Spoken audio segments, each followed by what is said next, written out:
Hi friends, welcome to my YouTube channel medical lab testing knowledge. Friends, आज हम इस video के अंदर डिस्कस करेंगे एफएसएच टेस्ट कि एफएसएच टेस्ट क्या होता है, एफएसएच कहाँ से रिलीज होता है, इसकी रेफरेंस रेंज क्या होती है, इसकी रिपोर्ट्स कैसे होती है।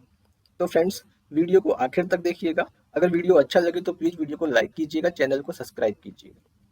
फ्रेंड्स, स्टार्ट करते हैं अपना टेस्ट एफएसएच। एफएसएच टेस्ट क्या है?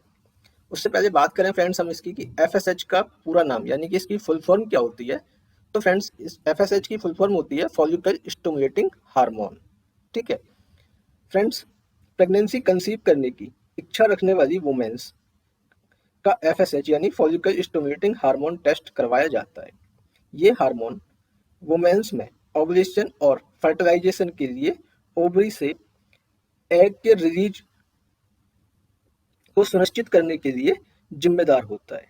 ठीक है, यदि वुमेन्स के शरीर में इस हार्मोन का लेवल सही हो तो ये आसानी से प्रेगनेंसी कंसीव कर सकती हैं। यानी कि अगर एफएसएच का लेवल अगर सही मात्रा में है तो प्रेगनेंसी कंसीव करने में आसानी हो सकती है या होती है। ठीक है, अब बात करें कि एफएसएच रिलीज कहाँ से होता है, यानी कि जो हमारा एफएसएच हार्मोन होता है ये कहाँ से रिलीज होता है, कहाँ बनता है। फ्रेंड्स, एफएसएच हार्मोन हमारे ब्रेन में यानी कि जो हमारा ब्रेन है, ब्रेन के अंदर पिट्यूटरी ग्लैंड, जो हमारा पिट्यूटरी ग्लैंड होता है वहां से ये सिक्रीट होता है। ठीक है, और एक गोनाडोट्रोपिन हार्मोन्स है।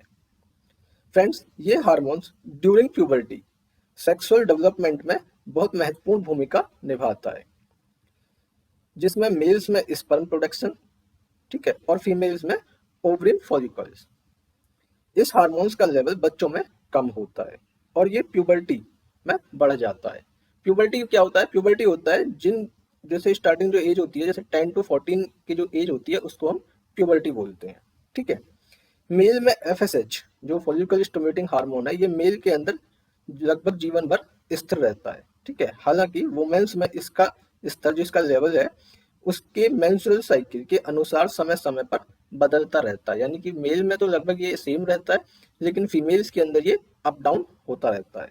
ठीक है, क्योंकि ओवरी ओवरी होती है मेनोपॉज पर काम करना बंद कर देते हैं और ब्लड में एफएसएच का लेवल प्री मेनोपॉजल फीमेल्स में तेजी से बढ़ता है। ठीक है, इस प्रकार ब्लड और यूरिन में एफएसएच का लेवल ये निर्धारित करने में मदद कर सकता है कि क्या महिला जो फीमेल्स है वो मेनोफेज या प्री मेनोफेज से तो गुजर रही है। ठीक है, तो फ्रेंड्स ये होता है एफएसएच। ठीक है, अब आगे हम बात करते हैं कि एफएसएच टेस्ट क्यों कराया जाता है। फ्रेंड्स, एफएसएच टेस्ट क्यों किया जाता है? फ्रेंड्स, डॉक्टर कुछ कंडीशन को डायग्नोज करने के लिए एफएसएच टेस्ट करवाता है। वो कंडीशन मैं अभी आगे बताऊंगा। फ्रेंड्स, बात करें हम सबसे पहले वुमेन्स के अंदर, तो वुमेन्स के अंदर जो होता है मेंस्ट्रुअल साइकिल की प्रॉब्लम्स, अगर किसी वुमेन्स को मेंस्ट्रुअल साइकिल की प्रॉब्लम है तो डॉक्टर एफएसएच टेस्ट कराने के लिए बोलता है। जैसे अनियमित ब्लीडिंग वगैरह किसी को हो रही है। ठीक है, मेनोफेज, इनफर्टिलिटी, कोई प्रेगनेंसी कंसीव करने में किसी को प्रॉब्लम है। ठीक है, पीसीओएस, पीसीओएस क्या होता है? पॉलीसिस्टिस ओवरियन सिंड्रोम। ठीक है, एनोमेरिया, एमोनेरिया, एमोनेरिया क्या होता है? जैसे किसी किसी को पीरियड्स ही नहीं आता है, उस कंडीशन को बोलते हैं एमोनेरिया। ठीक है, अब बात करते हैं फ्रेंड्स मेल के अंदर, तो मेल के अंदर क्यों करवाया जाता है? सबसे पहला और सबसे कॉमन फैक्टर इसका है कि इनफर्टिलिटी, कि किसी पेशेंट को इनफर्टिलिटी की प्रॉब्लम तो नहीं है, ये जानने के लिए। दूसरा होता है फ्रेंड्स इंपॉर्टेंस, इंपॉर्टेंस क्या होता है? जिसे हम नपुंसकता बोलते हैं। ठीक है, प्रॉब्लम विद टेस्टिकल डेवलपमेंट, तो इन कंडीशन में ये टेस्ट मेल के अंदर कराया जाता है। अब आगे बात करते हैं हम इस टेस्ट की रेफरेंस रेंज की। FSH test results and normal range.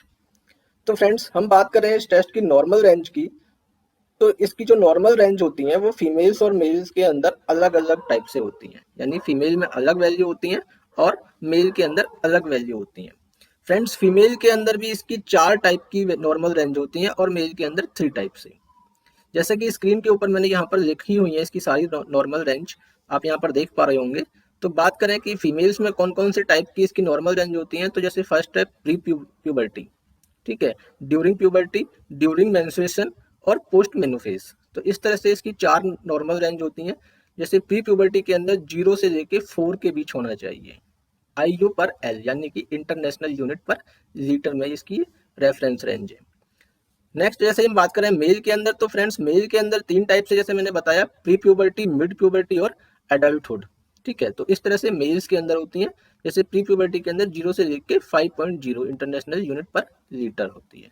ठीक है, बाकी फ्रेंड्स इसकी जो वैल्यू है ये लैब टू लैब थोड़ा चेंज भी हो सकती है। ठीक है, अब बात करते हैं फ्रेंड्स इसके रिजल्ट की, कि इसका जो रिजल्ट होता है, अगर किसी का लो आ जाए तो क्या होगा, हाई आ जाए तो क्या होगा। ठीक है फ्रेंड्स, फीमेल्स में सामान्य से अधिक FSH यानी कि किसी का अगर हाई FSH वैल्यू आ रही है तो उसको टर्नर सिंड्रोम या पिट्यूटरी ग्लैंड के ट्यूमर के कारण हो सकता है। ठीक है, अगर लो वैल्यू आ जाए, हाल ही में तेजी से वजन घटाने, ठीक है, एग्स के उत्पादन या प्रोडक्शन में रुकावट, या कभी कभी पिट्यूटरी ग्लैंड या ब्रेन के कुछ हिस्सों के काम न करने के कारण हो सकते हैं। ठीक है, वहीं बात करें हम मेल के अंदर की, अगर मेल के अंदर इसकी हाई वैल्यू आ रही है तो फ्रेंड्स क्लाइनफेल्टर सिंड्रोम, ठीक है, जो हमारे सिंड्रोम्स हो सकते हैं, जैसे आप बड़े कॉमन आपने नाम सुनेंगे, डाउन सिंड्रोम, एडवर्ड सिंड्रोम, पटाई सिंड्रोम, तो सेम ऐसे ही होता है क्लाइनफेल्टर सिंड्रोम। ठीक है, पिट्यूटरी ग्लैंड में ट्यूमर, ठीक है, या एज, या कोई पेशेंट जो ज्यादा ड्रिंक करता है, या कोई रेडिएशन, ठीक है, जैसे विभिन्न कारणों से टेस्टिकल को नुकसान के कारण भी ये चीज हो सकती है। ठीक है, पुरुषों में अगर मेल के अंदर इसकी वैल्यू कम आ रही है तो पिट्यूटरी ग्लैंड या ब्रेन के कुछ हिस्सों के काम न करने के कारण भी हो सकते हैं।